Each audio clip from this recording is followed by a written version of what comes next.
My dear students, आज हम पढ़ेंगे पाठ 7 ग्लोबल वार्मिंग। ग्लोबल वार्मिंग का अर्थ है बेटा वातावरण में तापमान का बढ़ना। तापमान कई कारणों से बढ़ सकता है, जैसे कि फैक्ट्री से निकलने वाला धुआं या फिर वाहनों से निकलने वाला धुआं। जब ये हमारे वातावरण में वायु के साथ मिक्स होता है, मिलता है, तो उससे तापमान में अत्यंत वृद्धि हो जाती है, जिसे हम ग्लोबल वार्मिंग कहते हैं। जैसे कि आजकल आप महसूस भी कर रहे हो, गर्मियों में इतनी गर्मी पड़ती है।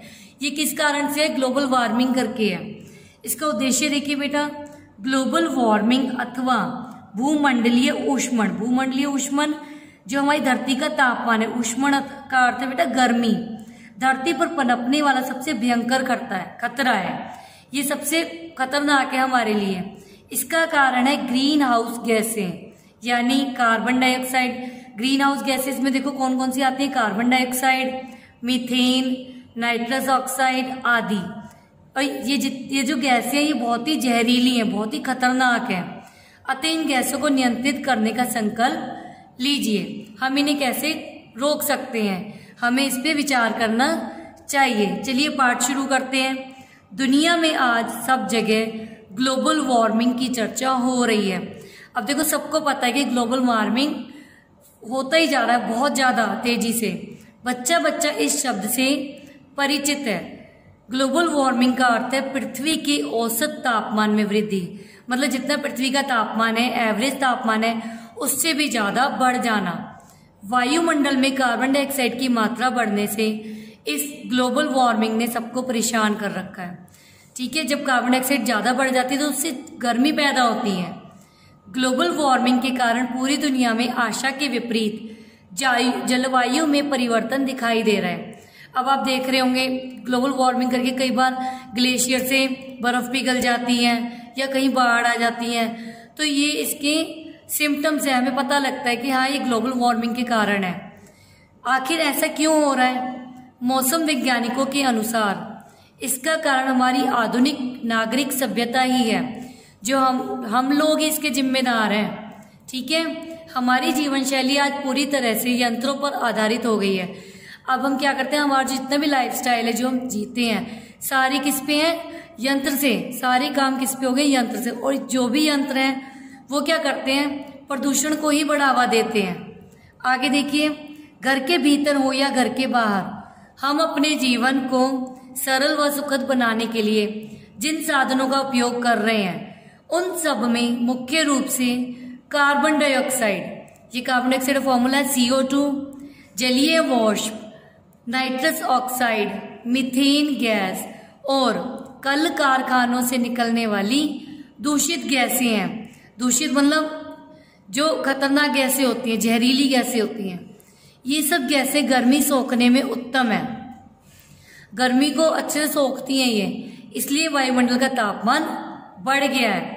सिर्फ इन्हीं करके क्या है, हमारी धरती का तापमान बढ़ता ही जा रहा है। पेड़ पौधे किस गैस की वृद्धि नियंत्रित करते हैं? कार्बन डाइऑक्साइड या नाइट्रोजन? Carbon dioxide. तो पेड़ पौधे क्या करते हैं? कार्बन डाइऑक्साइड लेते हैं और ऑक्सीजन छोड़ते हैं हमारे लिए। इससे सीख क्या मिलती है हमें? धरती की रक्षा करना हम सबका कर्तव्य है। मतलब हमें अपनी धरती माता की रक्षा करनी चाहिए।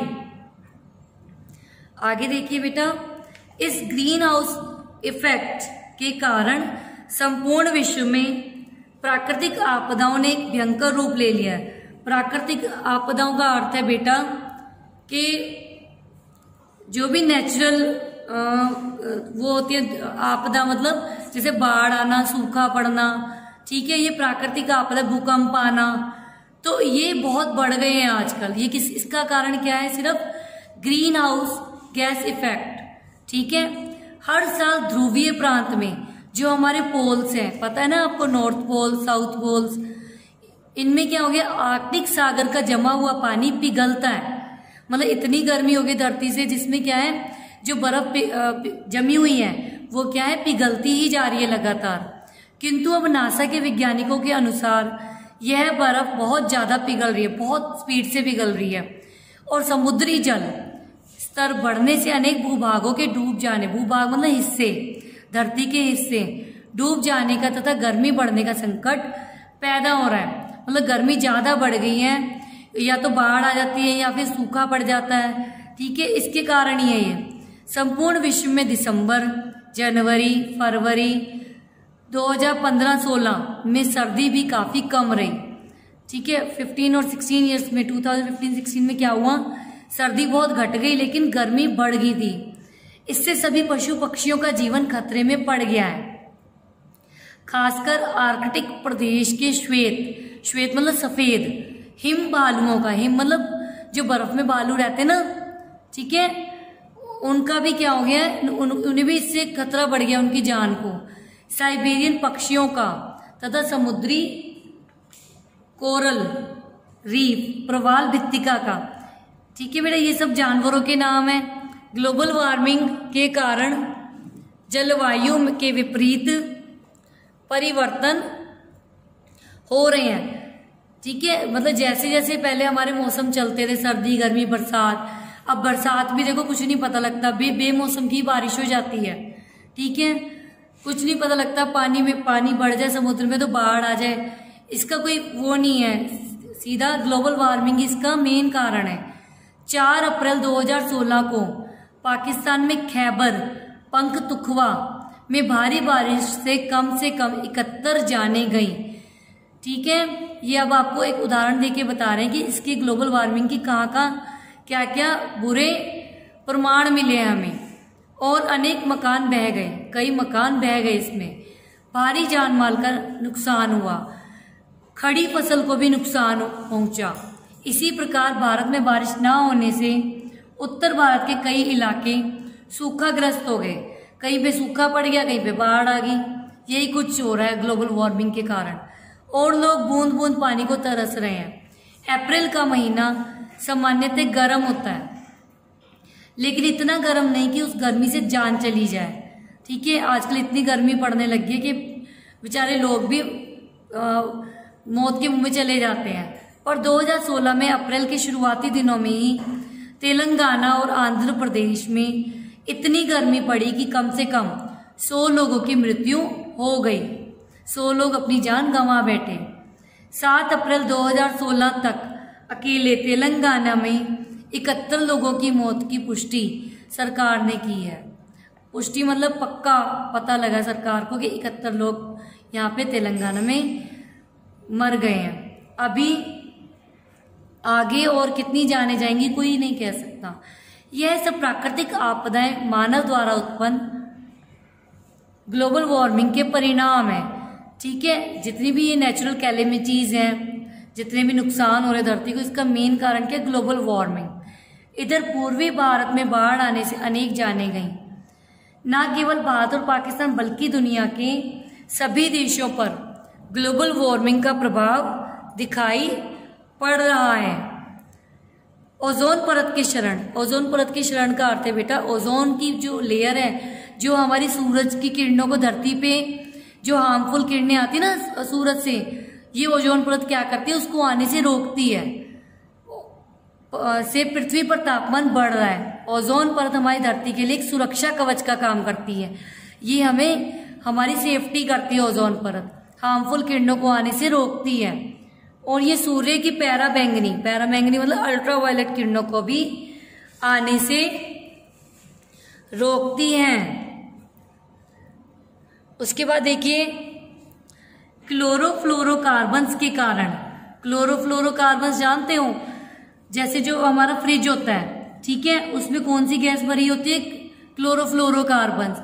ये भी क्या करती है, इतनी नुकसानदायक है, तो जब ये रिलीज होती है, ठीक है, उससे क्या होता है, ओजोन परत में भी छेद हो रहा है, इसके कारण हो रहा है ये, जिसके कारण सूर्य की किरणें धरती पर सीधे आकर वातावरण को गर्म कर रही है। हमारी धरती का वातावरण क्या हो जाता है, गर्म हो जाता है इसके कारण। ग्लोबल वार्मिंग के दुष्प्रभाव से मक्खी, मच्छर व अन्य कीड़े मकोड़े के बढ़ने से हैजा, डेंगू, इबोला, मलेरिया और दूसरी बीमारियों के बढ़ने का खतरा पैदा हो गया है। आप भी देख रहे होंगे आजकल कितना डेंगू फैला हुआ है ना। उसका कारण क्या है, सिर्फ ग्लोबल वार्मिंग है। ठीक है बच्चों, ओजोन की परत से पराबैंगनी किरणों, अल्ट्रावायलेट किरणों के संपर्क में आने पर त्वचा संबंधी रोग, ठीक है, स्किन की प्रॉब्लम्स होती हैं। खासकर स्किन कैंसर फैलेगा। अगर आप ये सोचो अगर ओजोन परत ना हो तो क्या होगा, लोगों को स्किन कैंसर बहुत इजीली हो जाएगा।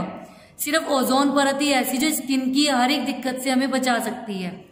अतः ग्लोबल वार्मिंग के दुष्प्रभाव से पृथ्वी को बचाने के लिए जीवाश्म ईंधन होता है बेटा पेट्रोल, डीजल, ठीक है, के उपयोग को कम करना होगा। हमें जीवाश्म ईंधन का भी प्रयोग कम करना होगा। क्लोरोफ्लोरोकार्बन्स की मात्रा पर अंकुश लगाना होगा। क्लोरोफ्लोरोकार्बन्स की चीजों पे भी रोक लगानी चाहिए। वृक्षों की अंधाधुंध कटाई रोकनी होगी, ठीक है। आजकल पेड़ इतने कट रहे हैं धरती पर, तो उससे भी ग्लोबल वार्मिंग बढ़ गई है। वृक्षारोपण का अर्थ है बेटा पेड़ों को उगाना, पेड़ पौधे उगाना को प्रोत्साहन देने के साथ ही वन संरक्षण के लिए, वन संरक्षण वनों को बचाने के लिए युद्ध स्तर पर कदम उठाने होंगे। मतलब इसके लिए बहुत ही सरकार को स्ट्रिक्ट एक्शन लेना चाहिए कि पेड़ ना काटे जाएं, ठीक है, और ना काटकर उनकी जगह बहुत सारे पेड़ लगाने चाहिए ताकि हमें इस ग्लोबल वार्मिंग से छुटकारा मिल सके और धरती की जो मौसम है वो अकॉर्डिंग टू जलवायु ही हो, ठीक है। तो बेटा ग्लोबल वार्मिंग से बचने के लिए हमें बहुत सारे पेड़ लगाने चाहिए, ठीक है। धन्यवाद।